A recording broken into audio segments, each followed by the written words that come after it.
Bonjour à tous, ici Sam Valdez.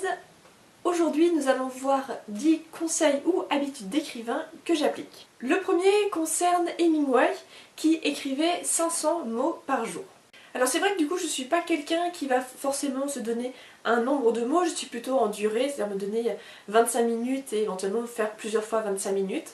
Mais c'est vrai que depuis que j'avais vu que Hemingway écrivait 500 mots par jour, tous les jours, j'aimais bien cette idée en me disant que s'il avait réussi à écrire autant d'œuvres avec seulement 500 mots par jour, c'est que du coup c'était possible.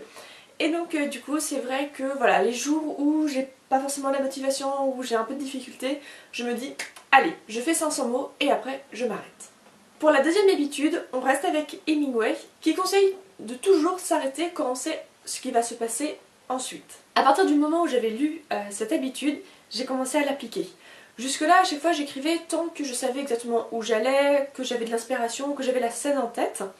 Mais du coup en faisant ce principe de continuer d'écrire tant qu'on a tout dans la tête, et bah le problème c'est qu'on s'arrête généralement parce qu'on n'a plus d'idées, et quand on essaie de reprendre ensuite l'écriture à ce moment-là, on n'y arrive pas parce qu'on ne sait toujours pas plus ce qui va se passer. À partir du moment où j'ai vu justement cette idée de s'arrêter quand on sait encore ce qui va se passer, donc s'arrêter au milieu d'une scène, voire même au milieu d'une phrase, j'ai commencé à l'appliquer et étonnamment ça fonctionne vraiment très bien. Parce que même de temps en temps ça va m'arriver, je suis en train d'écrire et je vais être interrompue pour une raison quelconque et du coup je m'arrête comme ça en suspens. Il peut s'écouler quelques heures, voire même plusieurs jours avant que je reprenne l'écriture. J'arrive comme ça au milieu de cette phrase et en fait je savais exactement où j'en étais dans cette phrase, voir le début, me décoince et me permet d'écrire la fin de la phrase et ensuite du coup la fin de la scène. Donc c'est vrai que c'est quelque chose que je fais de plus en plus. Par contre pour être sûre de ne rien oublier, quand comme ça je m'arrête donc du coup au milieu d'une scène, j'écris quand même en résumé en dessous les grandes lignes de ce que j'imaginais. Pour la troisième, c'est une habitude de Flaubert qui travaillait très tard le soir jusqu'à 3h du mat. Alors je n'écris pas aussi tard que Flaubert, mais c'est vrai que je me suis rendu compte que je suis généralement beaucoup plus active, en tout cas dans mon quotidien, le soir et en particulier la nuit. Ça remonte depuis mon adolescence, c'est qu'à 23h où vraiment j'avais du temps libre. Et c'était également à ce moment-là où l'inspiration se décoinçait. Je pense parce que justement le monde était endormi et du coup chez moi c'était vraiment un moment très calme. J'ai toujours habité en immeuble donc forcément on entend aussi un peu les voisins. Alors que la nuit il n'y a plus de machines, il n'y a plus de bruit de pas, il n'y a plus le bruit de l'ascenseur, il n'y a vraiment plus aucun bruit. Donc c'est vrai que voilà, je peux me dire allez à partir de 19h ou 20h sortir l'ordinateur et me dire allez c'est bon là je vais écrire et finalement me rendre compte que je vais commencer à écrire que à 23h voire même minuit.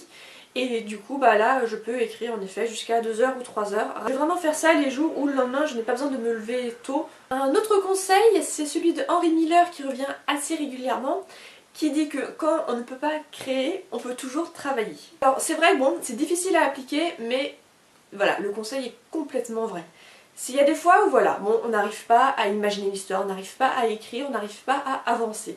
Mais c'est toujours possible de récupérer un vieux manuscrit ou de relire le début de l'histoire ou même de faire des recherches. C'est d'ailleurs pour ça que j'ai toujours à chaque fois 3 romans en cours, un pour qui je fais des recherches, un que je suis en train d'écrire et un que je relis pour justement éviter comme ça de me retrouver bloquée pendant des jours voire des semaines. Ça me permet aussi moi-même de me débloquer et qui va me permettre de réécrire le roman en cours. Le conseil suivant est un conseil d'un scénariste, Aaron Sorkin, qui écrit The Newsroom et qui en fait du coup lui va jouer les dialogues. Alors c'est vrai que c'est quelque chose que je me suis retrouvée à faire assez facilement, en particulier quand j'ai commencé à écrire des pièces de théâtre, où donc du coup bah, comme pour un film, c'est tout est à miser sur les dialogues, sur la manière dont vont réagir les personnages, sur leur jeu. Et du coup justement pour que ce soit le plus réaliste possible, c'est vrai que j'ai commencé à jouer, à chaque fois me mettre dans la peau de mes personnages pour voir exactement quelle était la réaction la plus logique par rapport à une situation donnée et un personnage donné. Donc cette habitude que je faisais un petit peu, c'est vraiment consolidé avec les pièces de théâtre et désormais je le fais quasiment systématiquement. Le conseil suivant est également un conseil très connu, un conseil de Will Self qui dit qu'il faut toujours noter ses idées au risque de les perdre à jamais. Ce n'est pas le seul auteur à l'avoir dit, mais pareil, là aussi c'est quelque chose de très vrai. Dès que j'ai une idée, n'importe laquelle, quelle que soit, je vais la noter. Je vais noter sur mon ordinateur, sur mon téléphone, sur un bout de papier, où vous voulez, mais je vais la noter. Le conseil suivant est un conseil que personnellement je trouve assez difficile à appliquer. C'est un conseil de Anton Tchekhov qui dit qu'il ne faut pas lui dire que la lune brille, mais lui montrer les reflets de la lune sur les morceaux de verre brisés. En pratique, c'est vrai que c'est toujours assez difficile. On a tous voilà, cette facilité de dire quelque chose pour le faire comprendre. Et donc du coup je trouve ce conseil vraiment très intéressant, un conseil que j'essaye d'appliquer au maximum. Ensuite on va avoir un conseil d'Elmore Leonard qui me dit qu'il ne faut pas abuser des points d'exclamation, un ratio de 2 ou 3 points d'exclamation pour 100 000 mots écrits. Alors pour ce ratio, c'est vrai que voilà, je l'ai découvert en faisant mes recherches pour l'article et pour la vidéo. Je savais qu'il fallait pas trop abuser des points d'exclamation. Dans mes premiers manuscrits, c'était vraiment quelque chose qui revenait souvent et que donc du coup ma tante et ma mère mettaient souvent en évidence en disant qu'il fallait vraiment éviter de faire trop de points d'exclamation. Justement en faisant ces recherches, j'avais lu quelque part, je ne sais plus du tout quel auteur c'était, peut-être que c'est celui-ci, je ne sais pas du tout, qui disait qu'en fait mettre un point d'exclamation c'était comme rire de sa propre blague. Pour moi en fait le point d'exclamation c'est un petit peu comme les majuscules, c'est-à-dire qu'en fait je trouve que c'est un petit peu agressif, que ça met vraiment trop en évidence la chose. Donc c'est vrai que quand je me rends compte que j'écris vraiment beaucoup trop de points d'exclamation, je vais essayer de les limiter. Alors dans les parties description, c'est généralement plutôt facile. En revanche dans les dialogues c'est plus compliqué. Parce que surtout si c'est un dialogue où les personnages sont en train de s'énerver ou sont en train de parler fort, où là c'est vrai que je vais être obligée de mettre des points d'exclamation. Donc ce ratio, je ne sais pas si c'est pour les descriptions ou également pour les dialogues. Moi en tout cas je vais continuer de l'appliquer pour les descriptions. Le 9e conseil nous vient de Margaret Atwood qui conseille de toujours sauvegarder sur clé USB. Alors ça, une fois qu'on a tout perdu parce que l'ordinateur a planté, on prend l'habitude par soi-même. Tous mes romans sont sur clé USB, mes romans exclusivement que sur clé USB. Le 10e conseil nous vient de nouveau de Elmore Leonard qui conseille d'omettre les parties que les gens vont sauter. Alors ça c'est quelque chose que j'ai fait très rapidement dès que j'ai commencé à vraiment écrire des romans où j'évitais justement de mettre des paragraphes entiers qui personnellement ne m'auraient jamais intéressé et que je savais que les gens allaient sauter. Voilà, je voulais pas mettre comme ça des paragraphes juste pour faire du volume et pour allonger le roman. Ce qui fait que généralement je tombe dans l'excès inverse où justement les personnes qui me lisent trouvent que ça manque de description. Mais c'est vrai que les descriptions c'est quelque chose que personnellement je n'aime pas du tout lire.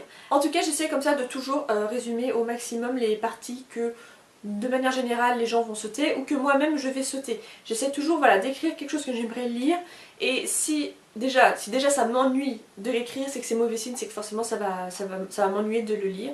Mon grand avantage c'est que j'ai un père qui sont encore plus sévères que moi. Il me marque trop long à raccourcir et ça me permet de encore réduire les passages que potentiellement les gens sauteraient ou en tout cas trouveraient beaucoup trop longs. Alors j'avais parlé de 10 conseils et habitudes, je vais quand même en rajouter un 11e. Le dernier conseil nous vient de Toni Morrison, qui dit que s'il y a un livre que vous avez envie de lire mais qui n'a pas été encore écrit, alors c'est votre devoir de l'écrire. Ça aussi c'est un principe que j'applique régulièrement. Et c'est d'ailleurs aussi pour ça que j'ai commencé à écrire et également aussi à écrire des romans. Et du coup d'ailleurs la toute première fois que j'avais lu ceci, c'était dans le journal de Mickey, donc j'étais vraiment jeune. Alors j'ai fait des recherches mais je ne me souviens absolument pas de qui était l'auteur, je ne suis même pas certaine que c'était un auteur français.